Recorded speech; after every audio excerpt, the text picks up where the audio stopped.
Sharqi Turkistondagi tarbiyalash markazlarining xabarlari uzilmay kelayotgan bugungi kunda Uyg'ur medianing xabariga asoslanganda Sharqi Turkistonning 193 ming nufusi bo'lgan Aqsu viloyati To'qson aysidan 22 ming kishining lagerlarda tutuqlanganligi va ko'pinchisining erlar ekanligi aniqlandi. Shundaqla To'qson ayisida 154 bank ishchisi bo'lib, ularning ichidan 17 kishi To'qson ayisi 3-lagerda tutuqlangan. Bularning jinoyati bo'lsa, yan fonda cheklangan uchurlarni yo'llaganlik ekan. Birlashgan Millatlarning doklatiga asoslanganda Xitoyda nurg'ulg'an odamlarning osh qolganligi, ularning ko'pinchisi dunyodan xabarsiz qolgan shaharlarga yiroq yezlarda ekanligi aniqlandi. Shundaqla Xitoy hukumatining o'z xalqiga yurgizgan rejim siyosati tufayli ikki qismidagi kambag'allar va ochliq azobi tortayotganlarga yordam qilishning qiyin bo'lganligini bildirdi.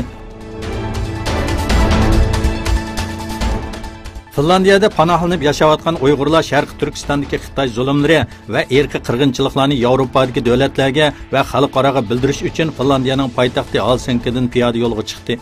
Yo'lga chiqqan Uyg'urlar 1-oktyabr yana Sharqi Turkistonning Xitoy kommunist tarafidan ishg'ol qilinganiga 69 yil bo'lgan kunda Fransiyaning poytaxti Parijga yetib berishni maqsad qildi.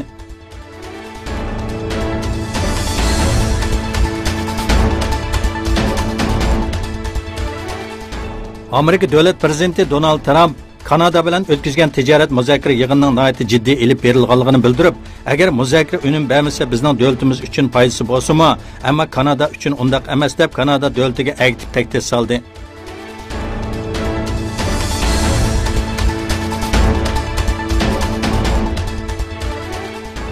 Xitoyning eng chong havo yo'l shirkati bo'lgan Jungo Janubiy aviatsiyasi Urumchidan Turkiyaga uchishni asliga keltirish qarorini e'lon qildi. Shundaqla Qaynan aviatsiyasi Turkiya orasidagi uchishga qaytadan tayyorlanayotganligini bildirdi.